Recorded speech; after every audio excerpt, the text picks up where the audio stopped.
여러분 혹시 이런 경험 해보신 적 있으신가요? 자식한테 전화를 했는데 받지 않습니다. 문자를 보내도 한참 뒤에야 짧게 답장이 옵니다. 명절에 모여도 예전 같은 온기가 없습니다. 그런데 이상하게도 내가 뭘 잘못한 건지 도무지 모르겠습니다. 오히려 나는 자식한테 아낌없이 다 줬습니다.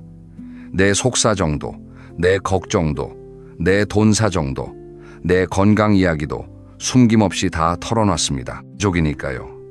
가족한테는 비밀이 없어야 한다고 생각했으니까요. 그런데 말입니다. 오늘 이 영상을 다 보시고 나면 어쩌면 그 생각이 완전히 바뀌실 수 있습니다. 왜 자식이 점점 멀어지는지, 왜 내 진심이 닿지 않는지 그 진짜 이유가 오늘 이 영상 안에 있습니다. 끝까지 함께 해주세요. 후반부에 가면 오늘 당장 실천할 수 있는 아주 구체적인 방법도 말씀드릴 겁니다. 절대 중간에 끄지 마세요. 자, 지금부터 시작합니다. 여러분은 자식에게 어떤 존재이신가요? 한번 솔직하게 생각해 보십시오. 자식이 여러분을 떠올릴 때 어떤 이미지가 먼저 떠오를까요? 언제나 걱정을 쏟아내는 부모일까요? 아니면 뭔가 궁금하고 어떻게 사시는지 자꾸 들여다보고 싶은 부모일까요? 조금 날카로운 비유를 하나 드려보겠습니다. 읽기 쉬운 만화책과 자꾸 들춰보고 싶은 고전 소설이 있습니다. 여러분은 자식에게 어느 쪽에 가까우신가요? 만화책은 한 번 보면 다 압니다. 내용이 뻔하고 다음 장이 어떻게 될지 이미 알고 있습니다. 그러니 다시 펼쳐보고 싶지 않습니다. 하지만 고전 소설은 다릅니다. 읽을 때마다 새로운 의미가 눈에 들어옵니다. 다 안다고 생각했는데 또 모르는 부분이 나옵니다. 그래서 자꾸 생각이 나고 다시 펼치게 됩니다. 모든 걸 다 보여주고 다 말하고 다 털어놓은 부모는 자식에게 만화책이 됩니다. 이미 다 아는 이야기니까 굳이 전화하지 않아도 됩니다. 굳이 찾아오지 않아도 됩니다. 반대로 적당한 비밀과 신비감을 가진 부모는 자식에게 고전 소설이 됩니다. 요즘 어떻게 사시는지 궁금합니다. 뭘 하고 계신지 들여다보고 싶습니다. 그래서 먼저 전화를 합니다. 오늘 이 영상의 핵심은 바로 이겁니다. 가족 사이에도 신비주의가 필요합니다. 여기서 한 가지 오해를 먼저 풀고 싶습니다. 신비주의라고 하면 뭔가 차갑고 벽을 쌓는 느낌이 드실 수 있습니다. 자식한테 비밀을 만들라는 게 말이 되냐고 하실 수도 있습니다. 하지만 오늘 제가 말씀드리는 신비주의는 그런 게 아닙니다. 사랑하기 때문에 지키는 거리 존중받기 위해 남겨두는 여백 관계를 건강하게 살리기 위한 지혜로운 선택입니다. 자, 그럼 이제 본격적으로 이야기를 시작해 보겠습니다. 먼저 첫 번째 이야기입니다. 다 보여줬을 때 실제로 무슨 일이 생기는지 아주 구체적으로 말씀드리겠습니다. 경기도에 사시는 72살의 어머니 이야기를 해보겠습니다. 물론 특정 분을 지칭하는 게 아니라 우리 주변에서 정말 흔하게 볼 수 있는 이야기입니다. 이 어머니는 자식 셋을 키우셨습니다. 아들 둘, 딸 하나, 자식들 뒷바라지에 평생을 바치셨고 이제 자식들은 모두 결혼해서 각자 살림을 꾸리고 있습니다. 이 어머니는 자식들한테 숨기는 게 없는 분이셨습니다. 오늘 얼마 썼는지, 통장에 얼마 남았는지, 몸이 어디가 불편한지, 요즘 무릎이 얼마나 아픈지, 심지어 이웃집하고 다툰 이야기까지 전부 자식들한테 얘기하셨습니다. 처음에 자식들은 걱정도 하고 같이 고민도 해줬습니다. 그런데 한 달이 지나고 6달이 지나고 1년이 지나자 달라지기 시작했습니다. 하나들은 어머니 전화가 오면 또 무슨 걱정 얘기겠거니 하고 잠깐 망설이다가 받게 됐습니다. 딸은 통화 시간이 점점 짧아졌습니다. 작은 아들은 바쁘다는 이유로 연락이 뜸해졌습니다. 어머니는 섭섭했습니다. 이렇게까지 속을 다 보여줬는데 왜 자식들이 점점 멀어지는 거냐고 속으로 우셨습니다. 그런데 이 상황 사실 어머니 잘못이 아닙니다. 그리고 자식들 잘못도 아닙니다. 이건 인간의 심리가 만들어내는 자연스러운 반응입니다. 심리학에는 이런 개념이 있습니다. 사람은 완전히 파악한 대상에 대해서는 관심이 줄어듭니다. 다 안다고 생각하는 순간 더 이상 알려고 하지 않습니다. 이건 가족 관계도 예외가 아닙니다. 자식이 부모를 다 안다고 느끼는 순간 무의식 중에 긴장감이 사라집니다. 굳이 안부를 묻지 않아도 어떻게 사시는지 이미 알고 있으니까요. 그 안부 전화 한 통을 안 해도 된다는 느낌, 그게 쌓이면 관계가 멀어집니다. 그리고 더 중요한 게 있습니다. 다 보여주는 것이 때로는 자식에게 부담이 됩니다. 부모의 걱정, 부모의 아픔, 부모의 재정 상황, 이 모든 정보를 자식이 떠안게 됩니다. 그런데 사실 자식도 자기 인생이 있습니다. 자기 걱정이 있고 자기 문제가 있습니다. 거기에 부모의 모든 것까지 얹어지면 자식 입장에서는 너무 무겁습니다. 그래서 자연스럽게 거리를 두게 됩니다. 사랑이 없어서가 아닙니다. 숨이 막히기 때문입니다. 이 이야기를 들으시면서 고개를 끄덕이시는 분들이 계실 겁니다. 어쩌면 지금 내 이야기 같다고 느끼시는 분도 계실 것 같습니다. 그렇다면 이제 이 질문을 스스로에게 한번 해보십시오. 나는 지금 자식에게 얼마나 많은 것을 보여주고 있나요? 그리고 그것이 관계를 가깝게 만들고 있나요? 아니면 오히려 멀게 만들고 있나요? 이 답이 이 영상을 끝까지 보시면 분명해집니다. 자, 이제 두 번째 이야기로 넘어가겠습니다. 재산 이야기, 건강 이야기, 과거 이야기, 굳이 다 말하지 않아도 되는 것들에 대해 구체적으로 짚어드리겠습니다. 먼저 재산 이야기입니다. 많은 분들이 자식한테 재산 상황을 솔직하게 알려주는 게 좋다고 생각하십니다. 나중에 상속 문제로 싸우는 것보다는 미리 알려두는 게 낫다는 생각에서입니다. 물론 그 마음은 충분히 이해가 됩니다. 그런데 현실에서는 어떤 일이 벌어질까요? 통장 잔고를 자식에게 정확히 알려주는 순간 부모는 자식의 눈에 관리해야 할 대상이 됩니다. 자식이 나쁜 마음을 먹어서가 아닙니다. 사람의 심리가 그렇게 작동합니다. 부모가 얼마를 가지고 있는지 알게 되면 자식은 자연스럽게 그 돈의 행방을 신경 쓰게 됩니다. 부모가 어디에 돈을 쓰는지, 얼마가 남아있는지, 혹시 손해보는 곳에 쓰는 건 아닌지 이런 생각들이 무의식 중에 생깁니다. 그러다 보면 자식이 부모의 소비에 참견을 하게 됩니다. 처음에는 걱정해서 시작한 말이지만 부모 입장에서는 내 돈을 내 맘대로 못 쓰는 느낌이 납니다. 억울하고 서운한 마음이 생깁니다. 그리고 관계에 균열이 생깁니다. 재산을 공개하지 말라는 게 아닙니다. 정확한 숫자를 굳이 알려줄 필요가 없다는 겁니다. 자식은 부모가 넉넉하게 품위 있게 살고 계신다는 것만 알면 충분합니다. 구체적인 숫자는 남겨두세요. 그 숫자가 여러분의 독립성을 지켜줍니다. 다음은 건강 이야기입니다. 몸이 아프면 자식한테 말하고 싶습니다. 이건 너무나 자연스러운 감정입니다. 내가 힘들고 아픈데 가장 가까운 사람한테 알리고 싶은 건 인지상정입니다. 그런데 건강 이야기를 할 때 한 가지만 주의해 주십시오. 아픔을 매번 반복해서 자세하게 이야기하는 것은 자식에게 짐이 됩니다. 오늘 무릎이 아프다고 말하는 건 괜찮습니다. 그런데 어제도, 그제도, 지난주에도 같은 무릎 얘기를 반복하면 자식 입장에서는 어떨까요? 처음에는 걱정을 합니다. 두 번째도 걱정합니다. 세 번째부터는 슬슬 지쳐갑니다. 그리고 시간이 지나면 어머니한테서 또 무릎 얘기 나오겠지 하고 예측을 합니다. 예측이 되면 긴장감이 사라집니다. 몸이 아프신 건 사실이고 그 고통은 충분히 이해합니다. 하지만 자식한테 전달할 때는 한번 분명하게 그리고 간결하게 알려주시는 게 훨씬 효과적입니다. 자세한 증상과 경과는 담당 의사 선생님과 상담하시는 게 맞습니다. 자식은 의사가 아니니까요. 그리고 과거 이야기입니다. 이게 사실 가장 조심해야 할 부분입니다. 살면서 겪어온 억울한 일, 후회스러운 일, 힘들었던 시절 이야기를 자식에게 하는 건 나쁜 게 아닙니다. 오히려 그런 이야기를 통해 부모님의 삶이 얼마나 깊은지 자식이 알게 됩니다. 문제는 같은 과거 이야기를 반복할 때입니다. 어렸을 때 가난했던 이야기, 시집살이가 얼마나 힘들었는지, 아버지가 얼마나 고생했는지 이런 이야기들이 만날 때마다 반복되면 어떻게 될까요? 자식은 그 이야기를 외울 정도로 알게 됩니다. 그리고 부모님이 말을 시작하는 순간 아, 또 그 이야기구나 하고 속으로 준비를 합니다. 경청하는 척을 하지만 사실은 귀를 닫고 있습니다. 부모님의 삶은 분명히 소중하고 깊습니다. 그러니까 더더욱 아무 때나 꺼내지 마세요. 특별한 순간에 자식이 정말 들을 준비가 됐을 때 꺼내는 이야기는 감동을 줍니다. 하지만 매번 꺼내는 이야기는 배경음악처럼 들리지 않게 됩니다. 자, 여기까지 들으셨으면 한 가지 공통점이 보이실 겁니다. 재산이든 건강이든 과거든 다 보여주고 다 말하는 게 문제가 아닙니다. 반복하고 지나치게 자세하게 상대가 원하지 않는데도 계속 쏟아내는 것이 문제입니다. 침묵은 관계를 끊는 게 아닙니다.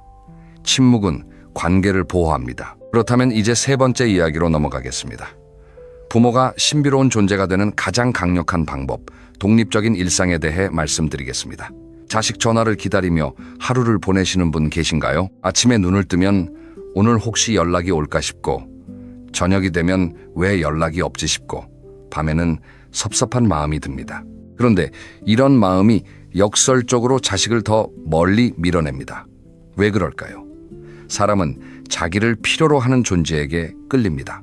하지만 자기를 기다리기만 하는 존재에게는 부담을 느낍니다. 예를 들어 보겠습니다. 친구가 있는데 그 친구는 항상 여러분 연락만 기다립니다. 여러분이 연락을 안 하면 서운해하고 왜 연락이 없냐고 물어봅니다. 그 친구한테 연락하는 게 즐거우신가요? 아니면 조금 부담스러우신가요? 반면에 항상 바쁘게 자기 삶을 사는 친구가 있습니다. 가끔 연락하면 반갑게 받아주지만 연락이 없어도 자기 삶을 즐겁게 살고 있습니다. 그 친구한테 오히려 더 연락하고 싶지 않으신가요? 자식도 마찬가지입니다. 부모가 자기 삶으로 꽉 차 있을 때 자식은 부모가 궁금해집니다. 요즘 뭐 하시나? 어떻게 지내시나? 한번 연락드려야겠다는 생각이 자연스럽게 납니다. 그러면 어떻게 독립적인 일상을 만들까요? 생각보다 거창할 필요가 없습니다. 동네 산책 모임에 나가는 것도 좋습니다. 도서관 프로그램을 이용하는 것도 좋습니다. 좋아하는 텃밭 가꾸기, 그림 그리기, 노래 배우기도 좋습니다. 중요한 건 내용이 아닙니다. 내가 나만의 시간과 공간을 가지고 있다는 것 그 자체가 중요합니다. 그리고 그 이야기를 자식한테 할 때도 다 말하지 마세요. 요즘 바빠라고만 해도 충분합니다. 자식이 뭐가 바쁘냐고 물으면 요즘 새로운 거 배우고 있어 정도면 됩니다. 자세한 내용은 굳이 설명하지 마세요. 그러면 자식은 궁금해집니다. 엄마가 아버지가 요즘 뭘 하시는 거지? 그 궁금증이 다음 연락으로 이어집니다. 핵심은 이겁니다. 자식이 부모를 다 안다고 느끼는 순간 연락의 이유가 사라집니다. 하지만 부모가 나만의 세계를 가지고 있을 때 자식에게는 연락할 이유가 생깁니다. 자, 이제 중간 지점을 지나고 있습니다. 여기서 잠깐 쉬어가겠습니다. 지금까지 말씀드린 내용을 한 줄로 정리하면 이렇습니다. 다 보여주는 것이 사랑이 아니라 적당히 남겨두는 것이 관계를 살립니다. 그런데 이 이야기를 들으시면서 이런 생각이 드시는 분도 계실 겁니다. 그래도 가족인데 너무 계산적으로 사는 것 아닌가요? 자식한테 숨기는 게 좀 이상하지 않나요? 이 질문에 대해서 바로 다음 챕터에서 제대로 답해드리겠습니다. 경계선이라는 게 뭔지, 그리고 그게 왜 관계를 더 따뜻하게 만드는지 사례와 함께 말씀드리겠습니다. 잠깐 물 한 모금 드시고 계속 가보겠습니다. 자, 네 번째 이야기입니다. 건강한 경계선 만들기입니다. 경계선이라는 단어, 처음에는 좀 딱딱하게 들리실 수 있습니다. 군사 경계선처럼 서로 넘어오지 말자는 그런 느낌이요. 하지만 오늘 말씀드리는 경계선은 전혀 그런 의미가 아닙니다. 좋은 담장은 좋은 이웃을 만든다라는 말이 있습니다. 서로의 공간을 존중하는 담장이 있어야 이웃 사이가 좋다는 뜻입니다. 가족 관계도 마찬가지입니다. 지나치게 경계가 없으면 오히려 서로가 서로에게 상처를 줍니다. 예를 들어볼게요. 어머니가 아들 집에 예고 없이 방문합니다. 청소도 해주고 밥도 해주고 싶은 마음에서입니다. 그런데 아들 내외 입장에서는 갑작스러운 방문이 부담스럽습니다. 맞이할 준비가 안 됐으니까요. 반대로 아들이 부모님 생활에 이래라 저래라 참견합니다. 그 돈 왜 쓰냐? 그 사람 왜 만나냐? 좋은 마음에서 하는 말이지만 부모 입장에서는 내 인생을 침범당하는 느낌이 납니다. 이런 일들이 반복되면 관계가 틀어집니다. 그리고 나중에는 서로 상처를 입고 왜 그렇게 됐는지도 모른 채 멀어집니다. 경계선이 없어서 생기는 문제입니다. 그렇다면 부모 입장에서 어떤 경계선을 만들면 좋을까요? 첫째, 자식의 가정사에는 먼저 개입하지 않습니다. 물어보기 전까지는 의견을 말하지 않는 것이 원칙입니다. 며느리가 어떻다, 사위가 어떻다는 이야기는 가능하면 하지 않는 게 좋습니다. 자식이 먼저 조언을 구할 때만 그때 천천히 말씀해 주세요. 둘째, 자식집 방문은 미리 약속을 잡습니다. 불쑥 방문은 아무리 좋은 마음에서 해도 상대방에게 부담이 됩니다. 언제 오면 괜찮겠냐고 미리 물어보시는 게 훨씬 환영받습니다. 셋째, 자식에게 나의 모든 감정을 쏟아내지 않습니다. 섭섭하고 외로운 마음은 당연히 드십니다. 하지만 그 감정을 전부 자식에게 털어놓으면 자식은 죄책감을 느낍니다. 죄책감은 관계를 멀게 만드는 감정입니다. 넷째, 내가 받은 걸 요구하지 않습니다. 내가 이만큼 해줬으니 자식도 이만큼 해야 한다는 생각은 서로를 피곤하게 만듭니다. 해줄 수 있을 때 해주고 기대하지 않는 것이 관계를 오래 이어주는 비결입니다. 이 네 가지가 처음에는 어색하게 느껴지실 수 있습니다. 평생 살아온 방식과 다를 수 있으니까요. 하지만 딱 한 달만 실천해 보세요. 자식이 달라집니다. 아니, 정확히는 자식이 달라진 게 아니라 관계가 달라집니다. 그리고 그 변화가 느껴지기 시작하면 절대 예전 방식으로 돌아가고 싶지 않으실 겁니다. 경계선은 벽이 아닙니다. 경계선은 창문입니다. 서로의 공간을 지키면서도 서로를 볼 수 있게 해주는 창문입니다. 이제 다섯 번째 이야기로 넘어갑니다. 실제 대화에서 신비주의를 어떻게 실천하는지 구체적인 방법을 말씀드리겠습니다. 많은 분들이 이런 걱정을 하십니다. 신비주의가 좋다는 건 알겠는데 실제로 자식이 물어볼 때 어떻게 대답해야 하냐고요? 아주 좋은 질문입니다. 그래서 오늘은 실제 대화 예시를 가지고 비교해 드리겠습니다. 자식이 전화해서 이렇게 물어봅니다. 엄마, 요즘 어떻게 지내세요? 다 보여주는 방식으로 대답하면 이렇게 됩니다. 아이고, 요즘 무릎이 너무 아파서 어제는 병원을 갔더니 의사가 뭐라 하는데 거기다 이웃집 아주머니하고 잠깐 다툰 것도 있고 그리고 날씨가 이렇게 추우니까 몸도 더 안 좋고 너는 요즘 어떠냐? 밥은 먹고 다니냐? 이렇게 대답하면 자식은 어떤 기분일까요? 걱정이 되기도 하지만 동시에 무겁습니다. 그리고 그 무게가 다음번 전화를 망설이게 만듭니다. 반면에 신비주의 방식으로 대답하면 이렇습니다. 요즘 바빠. 새로운 거 좀 배우고 있거든. 너는 어떠냐? 자식 반응이 어떨까요? 엄마가 요즘 뭘 배우는 거지? 궁금해집니다. 뭐 배우세요? 라고 다시 묻게 됩니다. 그러면 그때 살짝 말해주세요. 요즘 수채화 배우고 있어. 근데 생각보다 어렵더라고. 정도면 충분합니다. 이 짧은 대화 안에 엄청난 힘이 있습니다. 자식이 질문을 하고 있습니다. 부모에게 관심을 보이고 있습니다. 이게 바로 신비주의가 만드는 변화입니다. 또 다른 예를 들어보겠습니다. 자식이 물어봅니다. 아버지 돈은 좀 어떠세요? 충분하세요? 다 보여주는 방식이라면 이렇게 됩니다. 통장에 얼마 있긴 한데 요즘 물가가 올라서 좀 빠듯해. 근데 이번 달에 보험료도 내야 하고 거기다 병원비도 있어서 사실 좀 걱정이야. 네가 좀 보태줄 수 있겠냐? 이 대화 이후에 자식은 어떤 기분이 들까요? 죄책감이 들고 다음에 전화하기가 더 부담스러워집니다. 신비주의 방식이라면 이렇게 됩니다. 괜찮아. 잘 지내고 있어. 걱정하지 마라. 딱 이 정도면 충분합니다. 자식이 걱정하지 않아도 된다는 걸 알게 되면 오히려 마음이 편해지고 더 자주 연락을 하게 됩니다. 여기서 한 가지 중요한 포인트가 있습니다. 신비주의는 거짓말을 하라는 게 아닙니다. 사실을 말하되 다 말하지 않는 것입니다. 필요한 것만 핵심만 간결하게 나머지는 여백으로 남겨두는 것입니다. 질문에 100% 답하지 마세요. 20%는 남겨두세요. 그 여백이 자식이 다시 연락할 이유를 만들어줍니다. 또 한 가지 말씀드리고 싶은 게 있습니다. 대화할 때 감정 조절입니다. 섭섭한 마음이 들 때 그걸 바로 표현하고 싶으신 게 당연합니다. 왜 연락이 없었냐고, 얼마나 기다렸는지 아냐고 말하고 싶습니다. 하지만 그 말을 하는 순간 자식은 죄책감을 느낍니다. 그리고 죄책감은 다음 연락을 더 어렵게 만듭니다. 연락하면 또 서운하다는 말 들을 것 같으니까요. 대신 이렇게 해보세요. 오랜만이네. 잘 지냈지? 밝고 여유 있게 반겨주세요. 그러면 자식은 마음이 가벼워집니다. 그리고 다음에 더 자주 연락하고 싶어집니다. 감정을 누르라는 게 아닙니다. 표현하는 방식을 바꾸는 겁니다. 그리고 그 작은 차이가 관계 전체를 바꿉니다. 자, 이제 여섯 번째이자 마지막 본문 챕터입니다. 신비주의의 완성, 그리고 관계를 되살리는 마지막 이야기를 드리겠습니다. 창문 이야기를 다시 해보겠습니다. 커튼이 없는 창문은 어떤가요? 밖에서 안이 다 보입니다. 낮에는 괜찮을 수 있지만 밤이 되면 불편합니다. 사생활이 없으니까요. 보는 사람도 사실 처음에는 궁금해서 들여다볼 수 있지만 시간이 지나면 관심이 줄어듭니다. 다 보이는 건 신비롭지 않으니까요. 반면에 적당히 커튼이 쳐진 창문은 다릅니다. 안에서 빛이 새어나오는데 아니 다 보이지는 않습니다. 저 안에 무슨 일이 있을까? 어떻게 살고 있을까? 자연스럽게 궁금해집니다. 가족 관계가 바로 이 커튼과 같습니다.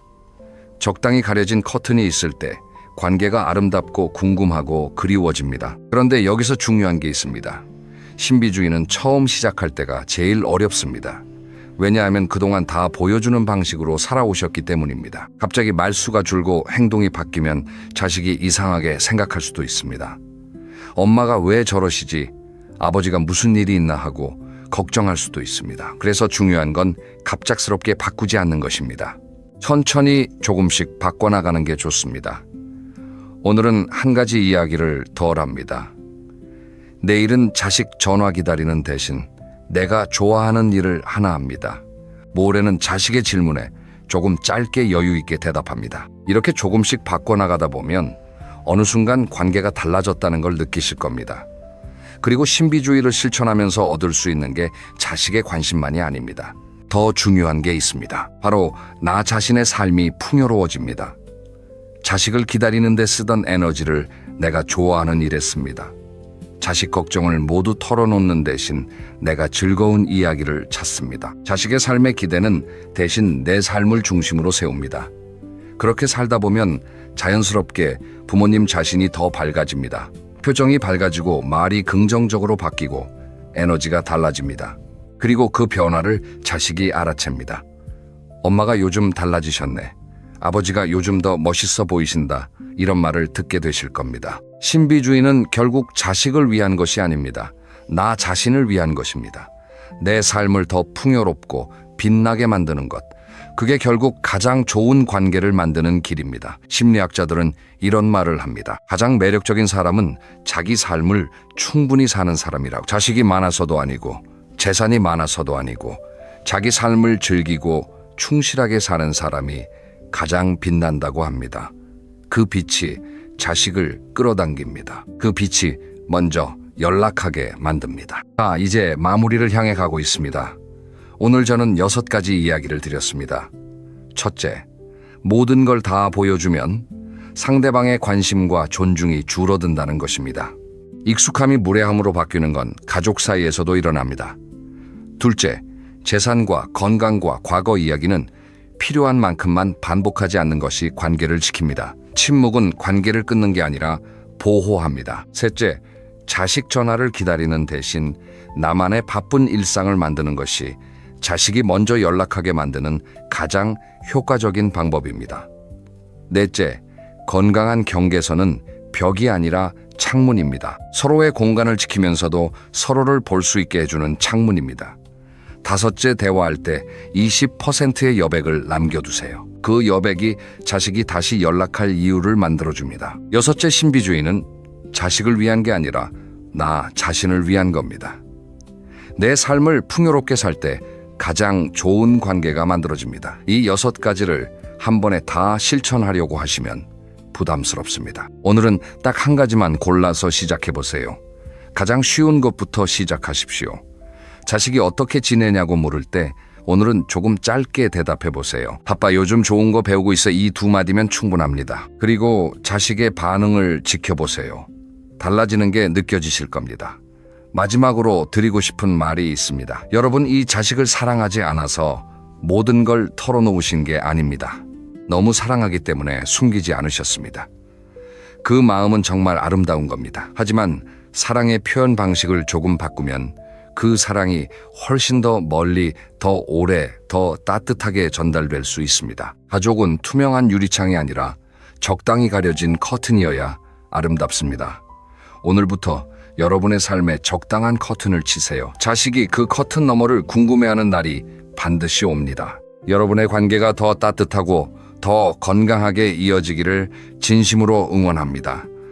오늘 영상 끝까지 함께 해주셔서 정말 감사합니다. 그리고 다음 영상에서는 이런 이야기를 드릴 겁니다. 자식한테 용돈을 받는 부모와 안 받는 부모, 어떤 부모가 더 존중받을까요?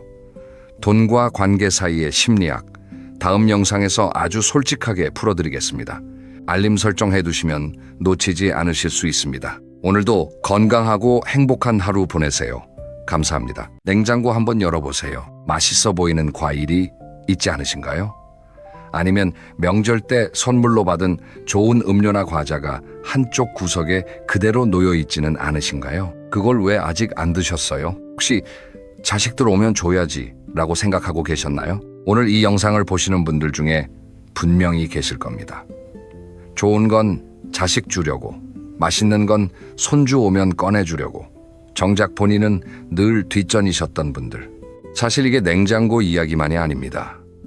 서랍 안에 모셔둔 좋은 화장품 선물 받았는데 아직 뜯지도 않으신 거 있지 않으세요? 옷장 안쪽에 걸려있는 좋은 옷, 어딘가 특별한 날에 입으려고 아껴두셨는데 그 특별한 날이 아직도 안 오신 거 아닌가요? 저는 오늘 그 이야기를 하려고 합니다. 왜 우리는 평생 그렇게 살아왔을까요? 그리고 정말 이제는 달라져도 되지 않을까요? 오늘 이 영상 하나가 여러분의 지갑을 여는 것을 허락해 드릴 겁니다. 죄책감 없이 당당하게 여러분 자신을 위해서요. 끝까지 봐주시면 오늘 저녁 밥상이 달라질 겁니다. 그리고 어쩌면 내일 아침 일어나는 기분도 달라질 수 있습니다.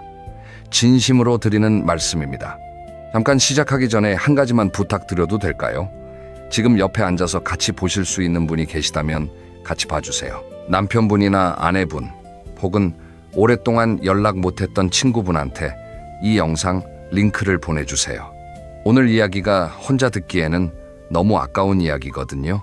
여러분이 지금까지 살아오시면서 가장 오랫동안 신으신 신발이 몇 년이나 됐나요? 지금 입고 계신 옷은 언제 사신 건가요? 마지막으로 나를 위해서 뭔가를 사셨던 게 언제였는지 기억이 나시나요? 많은 분들이 선뜻 대답을 못 하십니다. 그게 당연합니다. 왜냐하면 여러분, 세대는 그렇게 사셨으니까요. 아이들 학원비 집 대출금, 부모님 병원비, 모아둔 돈은 늘 다른 곳에 먼저 썼습니다. 나를 위한 지출은 언제나 가장 마지막 순서였죠. 나중에 여유 생기면 그때 써야지. 그 나중이 오셨나요? 이제 자식들은 다 컸습니다.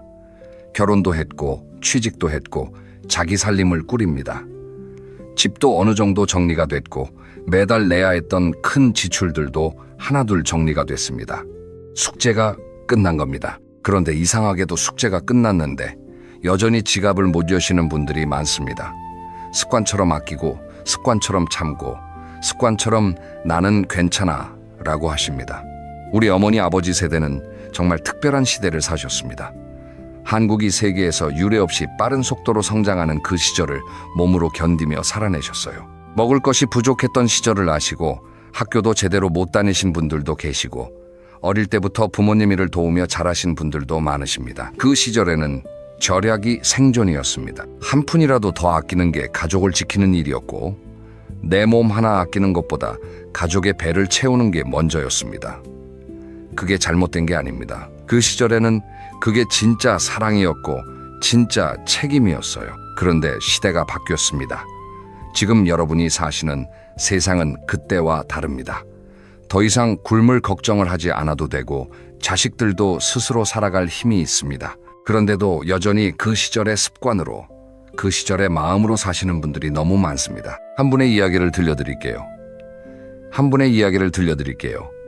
72살이신 어머니가 계셨습니다. 평생 시장 좌판에서 채소를 파시면서 세 자녀를 키우셨어요. 새벽 4시에 일어나서 시장에 나가시고 밤 9시가 넘어야 집에 들어오시는 생활을 수십 년 하셨습니다. 막내가 결혼을 하고 난 다음 해 처음으로 해외여행을 가게 됐습니다. 일본 여행이었는데 출발 전날 밤에 딸한테 이런 말을 하셨대요. 내가 이 나이에 여행은 무슨 여행이야. 그냥 그 돈으로 너 월세 보태줄 걸 그랬나. 딸이 뭐라고 했는지 아세요? 엄마 제발 그 소리 하지 마세요. 엄마가 신나서 여행 다녀오는 게 저한테는 제일 큰 선물이에요. 어머니는 그 여행에서 생전 처음으로 온천을 해보셨대요. 따뜻한 물에 몸을 담그면서 눈물이 났다고 하셨습니다. 서러운 눈물이 아니라 이제야 좀 살 것 같다는 눈물이었다고요. 그분이 돌아와서 딸한테 이렇게 말씀하셨대요. 나 살면서 이렇게 아무것도 안 하고 그냥 따뜻하게 앉아 있어 본 적이 없었던 것 같아. 괜히 눈물이 나더라고. 그 말에 딸도 같이 울었대요. 여러분은 어떠세요? 마지막으로 몸이 편안하다고 느끼셨던 게 언제였나요? 진짜 맛있다고 느끼면서 밥을 드신 게 언제였나요? 아무 걱정 없이 그냥 가만히 앉아서 쉬어보신 게 언제였나요? 한번 스스로에게 물어봐 주세요. 나는 지금까지 충분히 잘 살아왔는가? 대답은 예스입니다. 충분히 잘 사셨습니다. 아니, 넘치도록 잘 하셨습니다. 이제 그 인정을 본인이 스스로에게 해주셔야 합니다. 어머니, 이제 그만 아끼셔도 됩니다. 아버지, 이제는 당신의 시간입니다. 숙제는 끝났습니다. 이제 여러분의 시간입니다. 많은 분들이 이런 생각을 하십니다. 내가 지금 돈 쓰면 나중에 자식한테 짐이 되는 거 아닐까? 아파서 돈 쓸 일이 생기면 어떡하지? 그냥 차라리 모아뒀다가 자식한테 조금이라도 물려주는 게 낫지 않을까? 이 마음 정말 충분히 이해합니다. 그 마음이 얼마나 진심인지도 압니다. 그런데 오늘은 그 생각이 정말 자식을 위한 것인지 한번 다시 생각해 보시면 좋겠습니다. 우선 냉정하게 한번 살펴볼까요? 여러분이 평생 모아온 돈, 지금 통장에 있는 그 돈, 그게 결국 어디로 가게 될까요? 첫 번째는 노후 생활비와 의료비로 쓰이는 경우입니다. 이건 당연히 써야 하는 돈이고 이 돈은 여러분 자신을 위해 쓰이는 겁니다. 두 번째는 자식에게 생전에 도움을 주는 경우입니다. 자식이 집 살 때 보태준다든지 손주 학비를 보태준다든지 하는 경우죠. 세 번째는 돌아가신 후에 상속으로 남겨지는 경우입니다.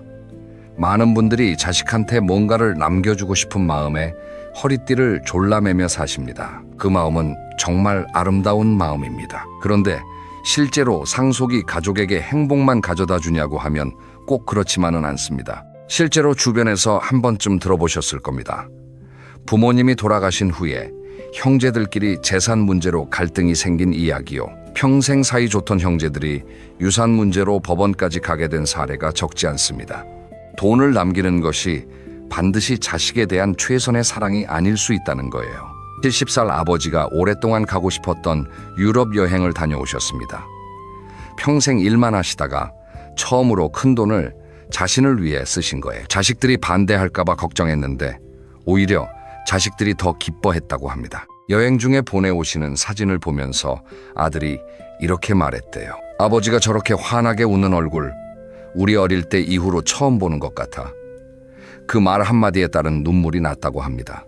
부모가 행복하게 웃는 모습, 부모가 즐겁게 사시는 모습, 그걸 보는 자식의 마음이 얼마나 따뜻해지는지 자녀를 두신 분들은 반대로 생각해 보시면 아실 겁니다.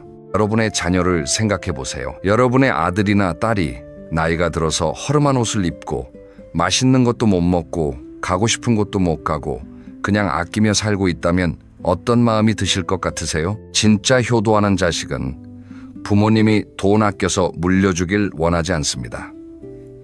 부모님이 그 돈으로 건강하고 즐겁게 사시는 것, 그게 자식의 가장 큰 소원입니다. 부모가 건강하고 활기차게 사시면 자식들이 부모님 걱정을 덜 합니다. 내가 건강하게 즐겁게 활기차게 사는 것이 결국 자식의 짐을 덜어주는 겁니다. 건강한 부모님이 자식에게 주는 진짜 유산은 돈이 아닙니다. 내가 나이가 들어도 충분히 품위 있고 즐겁게 살 수 있다는 것을 보여주는 것, 그게 자녀에게 남기는 가장 값진 삶의 교훈입니다. 나이가 들어도 새로운 것을 배우고 좋아하는 것을 즐기고 가고 싶은 곳을 가는 부모님, 그 모습을 보며 자란 자녀들은 자신도 나이 드는 것을 두려워하지 않습니다. 돈을 남기면 짐이 될 수도 있습니다. 하지만 아름다운 추억과 행복한 모습은 자식의 가슴 속에 평생 남습니다. 머리로는 알겠는데 막상 지갑을 열려고 하면 손이 안 움직이시는 분들 계시죠? 내가 이 나이에 이런 거 사도 되나? 이 돈이면 손주 용돈이나 줄 걸 그랬나? 남들이 낭비한다고 생각하는 거 아닐까? 이건 의지 문제가 아닙니다. 평생 몸에 밴 습관이고 뼛속 깊이 새겨진 가치관입니다.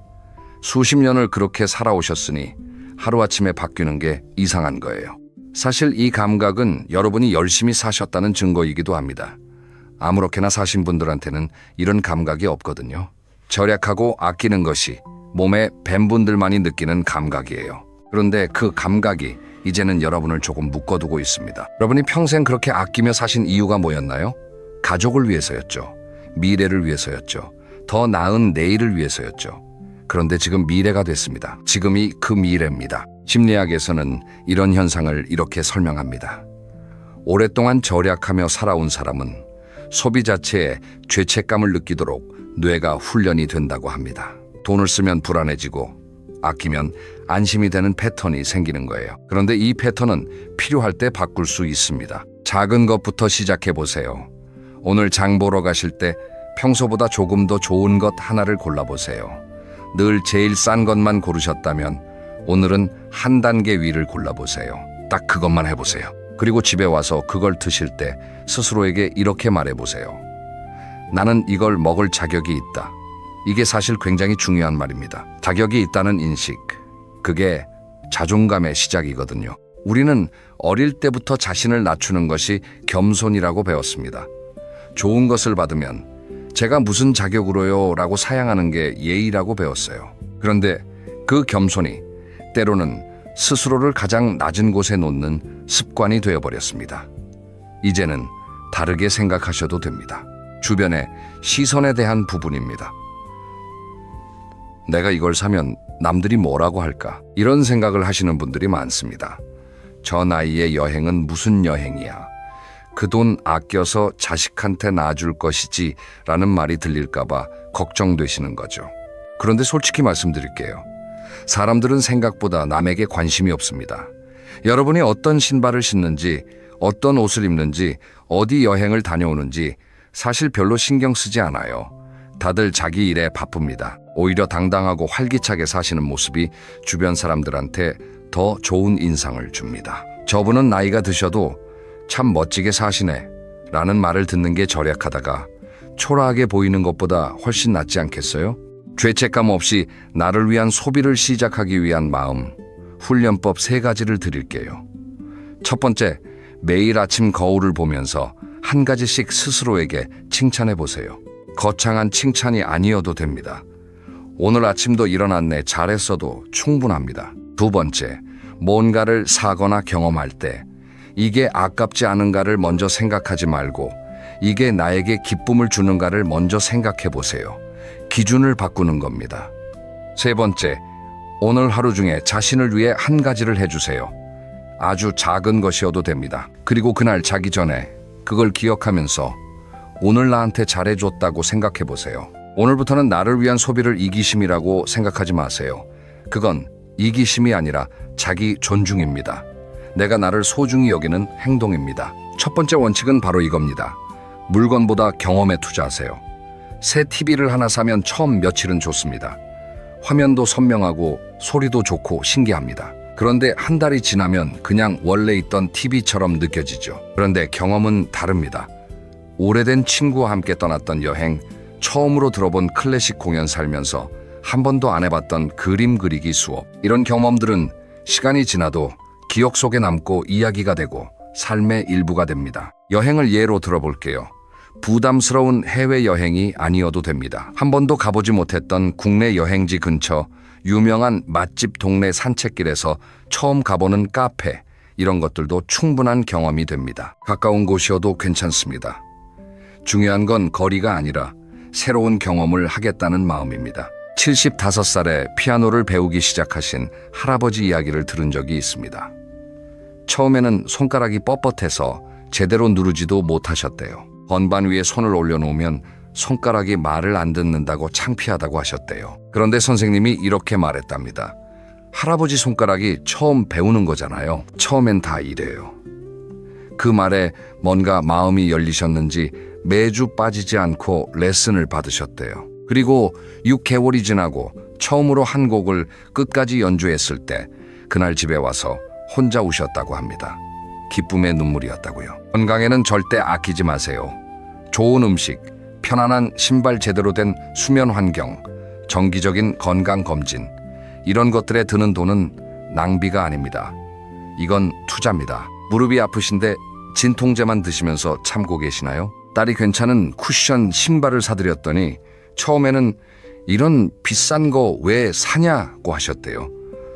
엄마 한 번만 신어봐요 라고 하니까 마지못해 신어보셨대요. 그리고 집에 오시더니 이렇게 말씀하셨대요. 발이 이렇게 편한 게 이상하다. 나 이때까지 뭘 신은 거야. 발이 편하니까 더 걷고 싶어지고, 걸으니까 기분이 좋아지고, 기분이 좋으니까 뭔가 해보고 싶다는 의욕이 생기셨다고 합니다. 그 다음 달에는 동네 걷기 모임에도 나가기 시작하셨대요. 수면도 마찬가지입니다. 나이가 드실수록 잠의 질이 정말 중요합니다. 음식도 그렇습니다. 혼자 사시는 분들 중에 나 혼자 먹는데 뭘이라고 하시면서 끼니를 대충 때우시는 분들이 많습니다. 세 번째 원칙입니다. 남의 눈치 보지 말고 진짜 나의 기쁨을 위해 쓰세요. 우리 세대는 남의 시선을 많이 의식하며 살아왔습니다. 체면 문화가 강했고 남들 눈에 어떻게 보이는지가 중요했죠. 그러다 보니 정작 내가 뭘 좋아하는지, 뭘 할 때 행복한지를 모르는 분들도 많습니다. 오랫동안 가족을 위해 사시다 보면 내 취향이나 내 기쁨이 어느새 어디론가 사라져 있습니다. 젊었을 때 정말 하고 싶었는데 못했던 게 있으신가요? 체면 때문에 쓰는 돈, 남들한테 보여주기 위한 소비는 오히려 공허함을 남깁니다. 비싼 걸 사도 뭔가 허전한 느낌 아마 경험해 보신 분들이 계실 거예요. 하지만 진짜 내가 원하는 것에 쓴 돈은 달라요. 작은 것이라도 내 마음이 원하는 것에 쓴 돈은 오래오래 마음을 따뜻하게 합니다. 지금까지 3가지 원칙을 말씀드렸는데요. 물건보다 경험에 쓰세요. 건강에는 절대 아끼지 마세요. 그리고 진짜 나의 기쁨을 위해 쓰세요. 이 3가지를 기억해 두시고 다음에 지갑을 여실 때 한번 생각해 보세요. 지금 내가 쓰려는 이 돈이 이 3가지 중에 해당이 되는가? 그렇다면 망설이지 마세요. 70살이 넘으신 부부가 계셨습니다. 평생 제주도 한번 못 가보셨는데 자식들이 여행을 선물했습니다. 처음에는 이 나이에 무슨 여행이냐며 손사래를 치셨어요. 막상 제주에 가셔서 바닷가에 앉아 파도 소리를 들으시면서 할아버지가 할머니 손을 꼭 잡으셨대요. 그리고 이렇게 말씀하셨대요. 여보, 우리 진작에 이럴걸. 그 짧은 말 한마디가 자식들한테는 그 어떤 것보다 소중한 기억이 됐습니다. 두 분이 손을 잡고 바다를 바라보시는 그 모습이 자식들한테는 평생 잊을 수 없는 장면이 됐다고 합니다. 통장의 숫자는 그 가족의 앨범 어디에도 없습니다. 하지만 그 바닷가 사진은 지금도 자식들 핸드폰 바탕화면에 있다고 합니다. 오늘 당장 해볼 수 있는 것 3가지를 드릴게요. 첫 번째, 냉장고에 넣어둔 좋은 것 꺼내서 오늘 저녁에 드세요. 두 번째, 오래 가고 싶었던 곳 하나를 오늘 정하고 날짜를 잡아보세요. 세 번째, 배워보고 싶었던 것 하나를 오늘 알아보세요. 딱 이 3가지만 해보세요. 오늘 이 영상을 끝까지 보신 여러분은 아마 이미 뭔가를 느끼셨을 거라고 생각합니다. 마음 한쪽이 뭔가 따뜻해지셨을 수도 있고 조금 뭉클하셨을 수도 있고 어서 뭔가를 하고 싶다는 기분이 드실 수도 있습니다. 그 느낌 붙잡아 두세요. 그게 바로 여러분 안에 있는 살고 싶다는 마음입니다.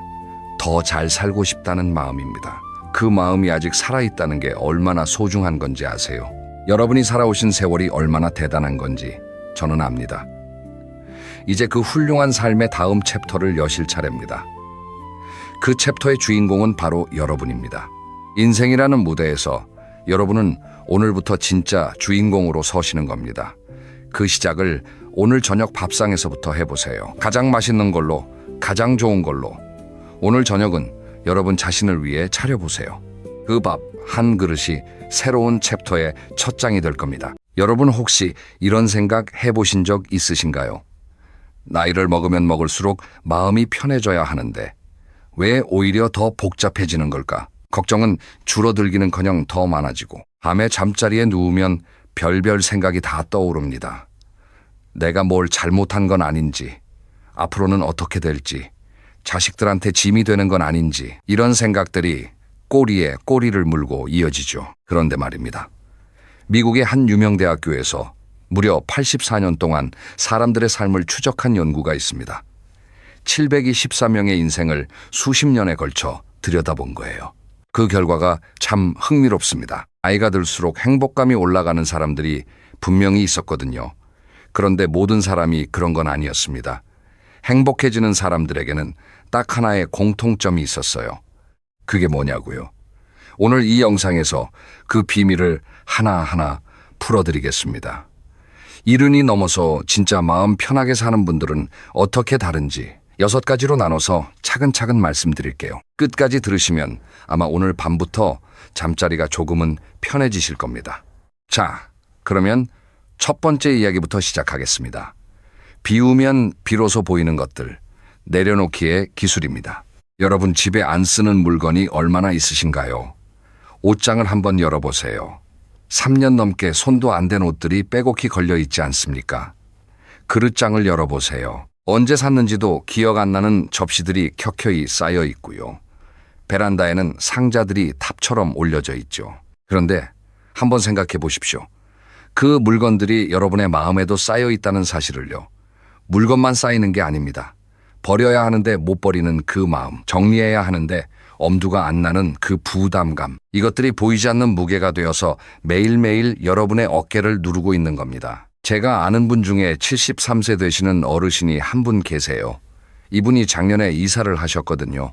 넓은 아파트에서 작은 아파트로 옮기셨어요. 이사 준비하면서 짐을 정리하시는데 놀라셨다고 합니다. 트럭 2대 분량의 물건을 버렸는데 정작 새 집에 가져간 건반의 반도 안 됐대요. 그런데 이 분이 그러시더라고요. 짐을 줄이고 나니까 숨통이 트이는 것 같다고. 집이 작아졌는데 마음은 오히려 넓어진 것 같다고요. 이게 바로 비움의 힘입니다. 물건을 비우면 공간이 생기고 공간이 생기면 마음에도 여유가 생깁니다. 꼭 이사를 하지 않더라도 괜찮아요. 오늘 당장 서랍 한 칸만 정리해 보십시오. 필요 없는 것 10개만 골라서 비닐봉지에 담아보세요. 그 작은 행동 하나가 여러분의 마음을 얼마나 가볍게 하는지 직접 느끼실 수 있을 겁니다. 그런데 비워야 할 것이 물건만 있는 게 아닙니다. 마음속에도 비워야 할 것들이 있어요. 오래된 서운함, 풀리지 않은 갈등, 누군가에 대한 미움, 이런 감정들도 물건처럼 마음속에 차곡차곡 쌓여 있거든요. 그리고 이게 물건보다 훨씬 더 무겁습니다. 한 가지 방법을 알려드릴게요. 종이를 한 장 꺼내시고 펜을 드세요. 그리고 지금 여러분의 마음을 무겁게 하는 것들을 적어보세요. 사람 이름이 될 수도 있고 어떤 사건이 될 수도 있고 후회되는 선택이 될 수도 있습니다. 다 적으셨으면 하나하나 읽어보세요. 그리고 스스로에게 물어보는 겁니다. 이걸 계속 안고 살면 내가 행복해질까? 아마 대부분은 아니어일 겁니다. 그러면 그 종이를 접어서 쓰레기통에 버리세요. 물론 종이를 버린다고 감정이 한 번에 사라지지는 않습니다. 하지만 내가 이것을 내려놓겠다고 의식적으로 결심하는 그 행위 자체가 중요한 겁니다. 마음속에 짐을 내려놓는 첫 번째 발걸음이 되는 거예요. 70이 넘으면 이제 무언가를 더 채울 나이가 아닙니다. 비울 나이예요. 물건도 비우고 감정도 비우고 관계도 비우고 그래야 비로소 정말 소중한 것들이 눈에 들어오기 시작합니다. 비워야 보이는 것들이 있거든요. 자, 이 비움의 이야기에서 한 걸음 더 나가볼게요. 물건과 감정을 비웠다면 이제는 시간을 어떻게 채울 것인가의 문제입니다. 두 번째 이야기로 넘어가겠습니다. 어제의 후회와 내일의 걱정을 놓아주는 법, 바로 오늘에 집중하는 이야기입니다. 여러분 혹시 아침에 눈을 뜨자마자 어떤 생각이 드시나요? 오늘 뭘 하지 하는 기대감이 드시나요? 아니면 또 하루가 시작이네 하는 무거운 마음이 드시나요? 솔직히 말씀해 주세요. 아마 후자인 분들이 꽤 계실 겁니다. 70이 넘으면 하루하루가 비슷비슷하게 느껴지기 쉽습니다. 특별한 일정도 없고 어디 가잔 이 몸이 예전 같지 않고 그러다 보면 자연스럽게 과거를 떠올리게 됩니다. 그때 그렇게 하지 말걸. 그때 왜 그런 선택을 했을까? 아들한테 그런 말 하지 말걸. 며느리한테 좀 더 잘해줄걸. 이런 후회들이 꼬리에 꼬리를 물고 이어지죠. 그러다가 문득 미래가 걱정됩니다. 건강이 더 나빠지면 어떡하지? 돈이 모자라면 어떡하지? 아프면 누가 돌봐주지? 이런 걱정들이 머릿속을 가득 채우죠. 결국 지금 이 순간은 어디 가고 과거의 후회와 미래의 불안 사이에서 오늘이 통째로 사라져버리는 겁니다. 여기서 한 가지 재밌는 이야기를 해드릴게요. 유명한 심리학자가 이런 실험을 했습니다. 사람들에게 하루 동안 자기 생각을 기록하게 했어요. 언제 무슨 생각을 하는지 적으라고 한 거죠. 그랬더니 놀라운 결과가 나왔습니다. 사람들이 하루에 하는 생각 중에서 거의 절반이 과거 아니면 미래에 관한 거였어요. 현재에 대한 생각은 절반도 안 됐다는 겁니다. 우리가 하루의 반을 여기 있으면서도 여기 없는 상태로 살고 있다는 뜻이에요. 그렇다면 어떻게 해야 오늘에 집중할 수 있을까요? 거창한 방법이 필요한 게 아닙니다. 아주 간단한 것부터 시작하면 됩니다. 첫째, 아침에 눈을 뜨면 오늘 내가 기대되는 것 한 가지를 떠올려 보세요. 꼭 거창한 게 아니어도 좋습니다. 오늘 아침에 된장찌개를 끓여 먹어야지. 오늘은 날씨가 좋으니까 공원 산책을 해야지. 오늘 오후에는 친구한테 전화를 해야지. 이렇게 작은 기대 한 가지만 있어도 하루가 달라집니다. 둘째, 뭔가를 할 때 그 행위에 온전히 집중해 보세요. 밥을 먹을 때 밥맛에 집중하세요. 텔레비전을 보면서 숟가락만 움직이지 마시고 이 쌀이 어디서 왔을까? 이 김치 맛이 참 좋다. 이렇게 지금 먹고 있는 음식에 마음을 두어 보세요. 산책을 할 때도 마찬가지입니다. 걸으면서 딴 생각하지 마시고 바람이 얼굴에 닿는 느낌, 새소리, 나무잎 색깔 이런 것들을 하나하나 느껴보세요. 이게 바로 마음 챙김이라고 하는 건데요. 어려운 게 아닙니다. 지금 하고 있는 것에 마음을 두는 것, 그게 전부예요. 셋째, 하루를 마무리할 때 오늘 감사한 것 3가지를 떠올려 보세요. 오늘 날씨가 좋아서 감사하다.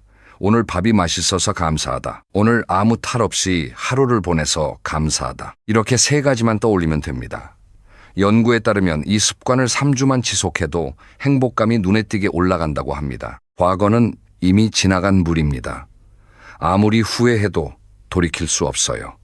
미래는 아직 오지 않은 길입니다. 아무리 걱정해도 바꿀 수 없어요. 우리가 정말로 살 수 있는 시간은 오직 지금 이 순간뿐입니다. 70이 넘어서 마음이 편한 사람들은 이걸 아는 사람들이에요. 어제를 붙잡지 않고 내일을 두려워하지 않고 오늘에 충실한 사람들입니다. 자, 그런데 오늘에 집중하려면 한 가지 걸림돌이 있습니다. 바로 사람입니다.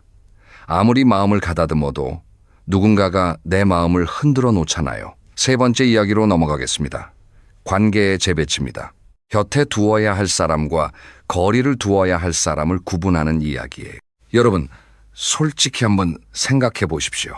지금 여러분 주변에 있는 사람들 중에서 만나고 나면 기분이 좋아지는 사람이 몇 명이나 됩니까? 반대로 만나고 나면 괜히 기분이 축 가라앉는 사람은 몇 명인가요? 아마 후자가 적지 않을 겁니다. 나이가 들면 인간관계가 자연스럽게 줄어든다고 합니다. 직장 동료들과는 멀어지고 동네 사람들도 하나둘 이사를 가고 친구들도 건강 문제로 만나기가 어려워지죠. 그래서 남아있는 관계에 더 매달리게 됩니다. 설령 그 관계가 나를 힘들게 하더라도요. 그런데 여기서 한 가지 중요한 사실을 말씀드릴게요. 아까 처음에 말씀드린 유명 대학교의 84년 추적 연구. 그 연구에서 밝혀진 행복의 가장 큰 비밀이 바로 이겁니다. 좋은 관계가 우리를 행복하고 건강하게 만든다. 돈도 아니고 명예도 아니고 건강도 아니고 관계입니다. 그런데 주의하셔야 할 것이 있어요. 그냥 관계가 아니라 좋은 관계입니다. 나쁜 관계는 오히려 건강을 해칩니다. 그러면 좋은 관계와 나쁜 관계는 어떻게 구분할까요? 간단합니다. 그 사람을 만나기 전과 만난 후에 내 에너지를 비교해 보세요. 만나기 전에 기대가 되고 만난 후에 뿌듯하면 좋은 관계입니다. 반대로 만나기 전에 부담되고 만난 후에 지쳐 있으면 그건 나쁜 관계예요. 한 가지 예를 들어볼게요. 이웃에 사시는 75세 할머니 한 분이 계셨어요.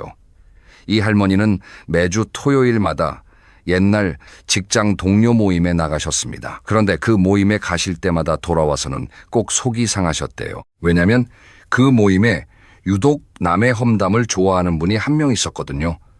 누구네 아들은 이혼했다더라. 누구네 며느리는 시어머니한테 전화도 안 한다더라. 이런 이야기들을 듣고 오면 기분이 안 좋은 게 당연하잖아요. 그래서 이 할머니가 용기를 내셨습니다. 토요일 모임을 그만두신 거예요. 대신 평소에 마음이 맞는 친구 2명하고만 자주 만나기로 하셨어요. 일주일에 한 번씩 번갈아 가면서 집에서 차를 마시기로 한 거죠. 그랬더니 어떻게 됐을까요? 삶의 질이 완전히 달라졌다고 합니다.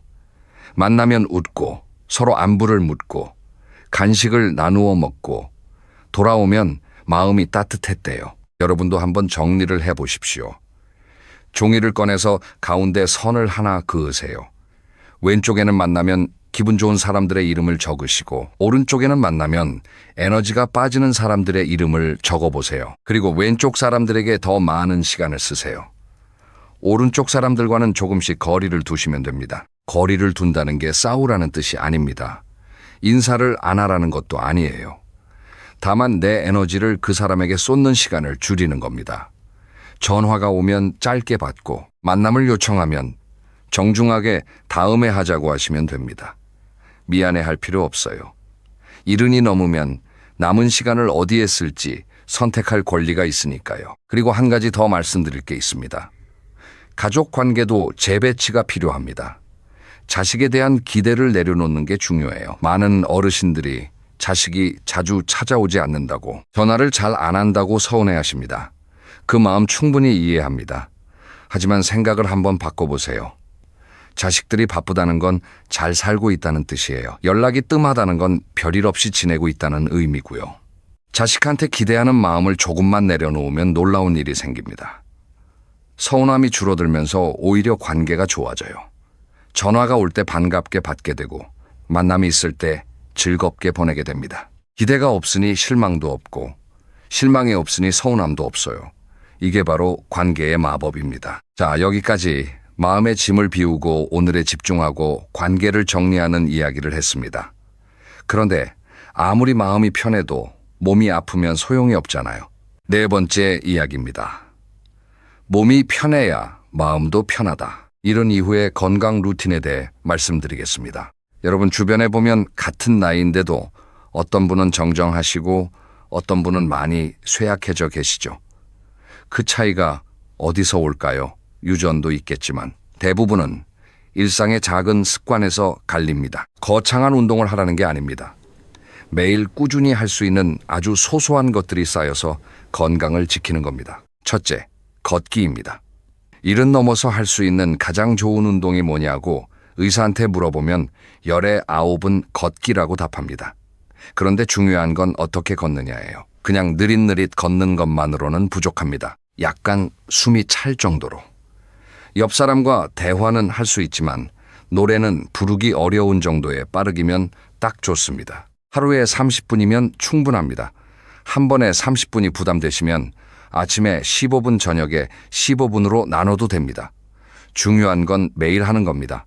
비가 와도 우산 쓰고 동네 한 바퀴. 눈이 와도 실내에서 제자리 걸음. 하루도 빠지지 않고 30분 걷는 것. 이것만 해도 심장과 혈관 건강이 크게 좋아지고 기분도 좋아지고 잠도 잘 오게 됩니다. 둘째, 스트레칭입니다. 이른이 넘으면 근육과 관절이 뻣뻣해지기 시작합니다. 아침에 일어날 때 몸이 뻣뻣한 거 다들 느끼시죠? 이럴 때 바로 벌떡 일어나지 마시고 침대에 누운 채로 기지개를 쭉 켜세요. 양팔을 머리 위로 쭉 뻗고 발끝까지 쭉 펴보세요.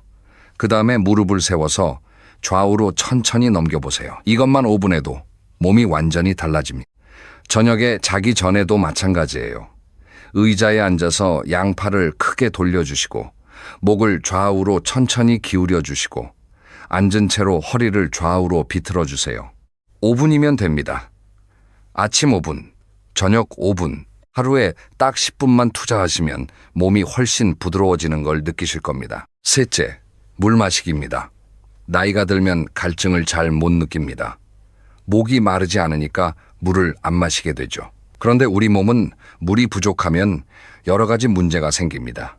변비가 생기고 피부가 건조해지고 혈액이 끈끈해져서 혈관 건강에도 안 좋아요. 하루에 물 8잔을 목표로 하세요. 한꺼번에 많이 마시지 말고 조금씩 자주 마시는 게 좋습니다. 넷째, 잠입니다. 나이가 들면 잠이 줄어든다고들 하시죠. 새벽 4시, 5시에 눈이 떠져서 다시 잠들기가 어려우시다는 분들 많으십니다. 그런데 수면은 몸과 마음의 회복에 정말 중요합니다. 잠이 부족하면 기분이 예민해지고 기억력이 떨어지고 면역력도 약해집니다. 밤에 잠이 잘 안 오신다면 몇 가지 방법을 시도해 보세요. 저녁에 카페인 음료는 피하시고요. 잠자리에 들기 1시간 전부터는 텔레비전이나 휴대전화 화면을 보지 마세요. 밝은 빛이 잠을 방해하거든요. 대신 조용한 음악을 듣거나 가벼운 책을 읽어보세요. 그리고 매일 같은 시간에 자고 같은 시간에 일어나는 습관을 들이시면 몸의 시계가 자리를 잡으면서 잠이 편해집니다. 5째, 식사입니다. 이른이 넘으면 입맛이 떨어지기 쉽습니다. 혼자 사시는 분들은 특히 더 그렇죠. 밥 차리기 귀찮아서 빵 하나로 때우거나 국수만 끓여 드시는 분들이 많으세요. 그런데 이렇게 하시면 영양이 부족해지고 근육이 빠집니다. 한 끼의 반찬을 여러 가지 해야 한다는 부담을 내려놓으세요. 대신 이것만 기억하세요. 매 끼니마다 단백질을 한 가지씩은 꼭 드세요. 계란 1개, 두부 1모, 생선 1토막.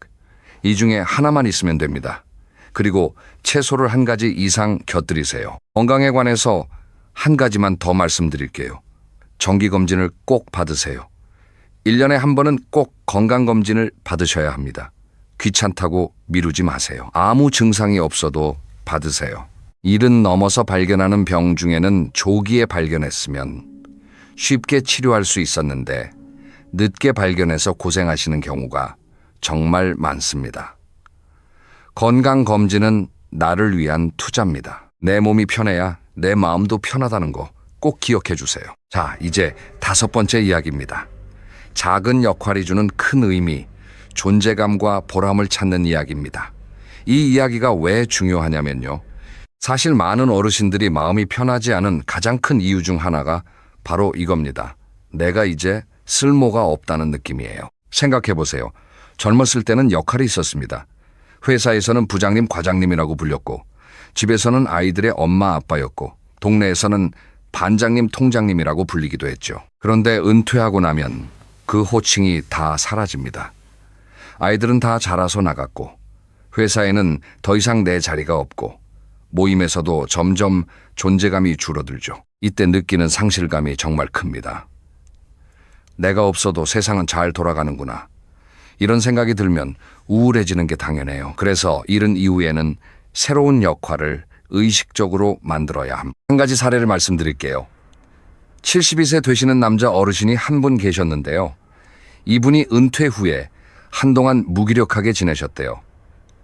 매일 텔레비전만 보시고 밥때가 되면 밥 먹고 또 텔레비전 보시고 그러다 잠들고 그런 생활이 2년 넘게 계속됐습니다. 그러다가 우연히 동네 주민센터에서 어린이 한글 교실 봉사를 모집한다는 안내문을 보셨대요. 이분이 젊을 때 교직에 계셨거든요. 그래서 한번 해볼까 하는 마음에 신청을 하셨어요. 일주일에 2번, 오후 2시부터 4시까지 다문화 가정 아이들한테 한글을 가르치는 봉사였습니다. 처음에는 어색했는데 아이들이 선생님, 선생님 하고 부르니까 가슴이 뭉클하셨대요. 내가 누군가에게 필요한 사람이라는 걸 다시 느끼셨다고 합니다.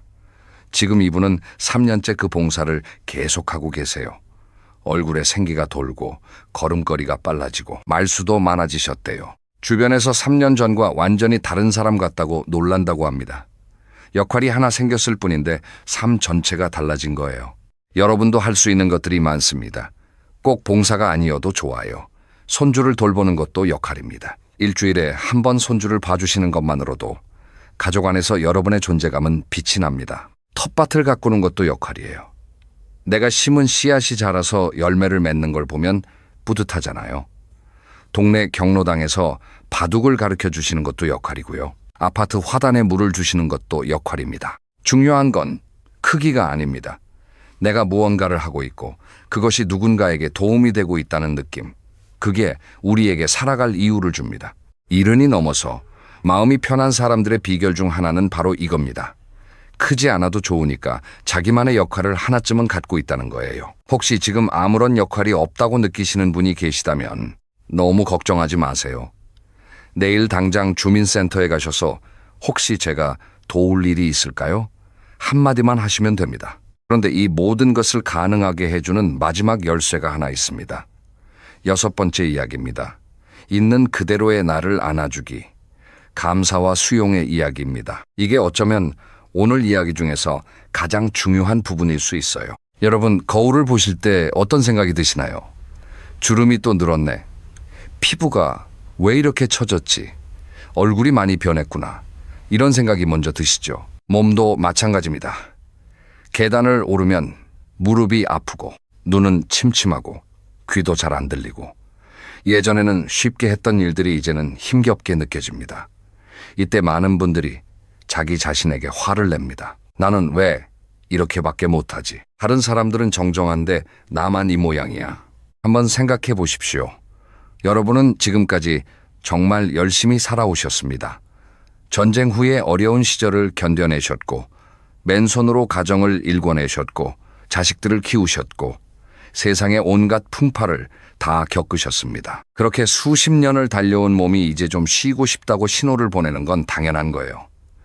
그걸 탓할 게 아니라 고맙다고 해야 합니다. 제가 아는 81세 할아버지 한 분이 계세요. 이분이 매일 아침 일어나시면 거울을 보고 이렇게 말씀하신대요. 오늘도 살아있구나, 고맙다. 간단한 말이지만 이 한마디에 담긴 의미가 얼마나 깊은지 모릅니다. 살아있다는 것 자체가 감사한 일이라는 걸 아시는 거예요. 이 할아버지는 무릎도 안 좋으시고 눈도 잘 안 보이십니다. 보청기도 끼고 다니세요. 그런데 표정이 항상 밝으세요. 비결이 뭐냐고 여쭤봤더니 이렇게 말씀하시더라고요. 안 되는 것에 집중하면 불행해지고 되는 것에 집중하면 감사해진다고요. 이 말씀이 정말 맞습니다. 우리는 없는 것만 세다가 있는 것을 놓칩니다. 무릎은 아프지만 두 다리로 걸을 수 있다는 것, 눈은 침침하지만 세상을 볼 수 있다는 것, 귀가 잘 안 들려도 사랑하는 사람의 목소리를 알아들을 수 있다는 것. 감사는 마음의 근육과 같습니다. 쓰면 쓸수록 강해지거든요. 처음에는 뭐가 감사한지 잘 모르시겠을 수도 있어요. 하지만 억지로라도 하루에 3가지만 감사한 것을 찾아보세요. 3일이면 5가지가 보이고 일주일이면 10가지가 보입니다. 한 달이면 세상이 완전히 달라 보여요. 같은 세상인데 감사의 눈으로 보면 전혀 다른 세상이 됩니다. 그리고 수용에 대해서도 말씀드릴게요. 수용이라는 건 포기하는 게 아닙니다. 있는 그대로를 인정하는 겁니다. 나이 든 것이 부끄러운 일이 아닙니다. 몸이 느려진 것이 잘못된 것이 아니에요. 세상에 뒤처진 것 같은 느낌이 들어도 괜찮습니다. 그게 자연스러운 거니까요. 봄이 오면 여름이 오고, 여름이 지나면 가을이 오고, 가을 뒤에는 겨울이 오는 것처럼 우리 인생도 그렇게 자연스럽게 흘러가는 겁니다. 겨울이 봄보다 못한 계절이 아니듯이 이른이 서른보다 못한 나이가 아닙니다. 있는 그대로의 나를 안아주세요. 완벽하지 않아도 괜찮다고, 느려도 괜찮다고, 지금 이 모습 그대로 충분히 가치가 있다고. 자, 여기까지 6가지 이야기를 모두 말씀드렸습니다. 오늘 이야기를 간단히 정리해 볼게요. 첫째, 비우세요. 물건도 비우고 마음도 비우세요. 비워야 소중한 것이 보입니다. 둘째, 오늘에 집중하세요. 어제의 후회와 내일의 걱정을 놓아주세요. 우리에게 주어진 건 오직 지금 이 순간입니다. 셋째, 관계를 재배치하세요. 에너지를 주는 사람에게 시간을 쓰시고 에너지를 빼앗는 관계에서는 거리를 두세요. 넷째, 몸을 돌보세요. 걷기, 스트레칭, 물 마시기 같은 작은 습관이 건강을 지킵니다. 몸이 편해야 마음도 편합니다. 다섯째, 작은 역할을 찾으세요. 크지 않아도 좋습니다. 누군가에게 필요한 사람이라는 느낌이 삶에 활력을 줍니다. 여섯째, 있는 그대로의 나를 안아주세요. 감사하고 수용하세요. 완벽하지 않아도 지금의 나는 충분히 가치 있습니다. 그리고 오늘부터 바로 시작할 수 있는 3가지 실천을 제안드립니다. 첫째, 오늘 서랍 하나를 열어서 필요 없는 물건 10개를 버려보세요. 둘째, 오늘 밤 잠자리에서 감사한 것 3가지를 떠올려 보세요. 셋째, 내일 만나면 기분 좋은 사람에게 먼저 안부 전화를 한 통 해보세요. 이 3가지만 실천하셔도 여러분의 내일이 오늘과 조금은 달라져 있을 겁니다. 작은 변화가 모여서 큰 행복이 됩니다. 이른이 넘었다고 인생이 내리막이라고 생각하지 마세요. 지금부터가 진짜 여러분을 위한 시간입니다. 남을 위해 달려온 수십 년을 지나서 이제는 오롯이 나를 위한 시간을 사는 겁니다. 그러니까 마음을 편히 가지세요. 여러분은 충분히 잘 살아오셨고 지금도 충분히 멋진 분들입니다. 오늘 영상이 여러분의 마음에 작은 위로가 되었으면 좋겠습니다. 다음 영상에서는 이른 이후에 절대 하지 말아야 할 습관 5가지에 대해 이야기해 보려고 합니다. 건강을 해치는 줄도 모르고 매일 하는 습관들이 있거든요. 다음 영상도 꼭 함께 해주세요. 그러면 오늘도 건강하고 평안한 하루 보내시길 바랍니다. 감사합니다.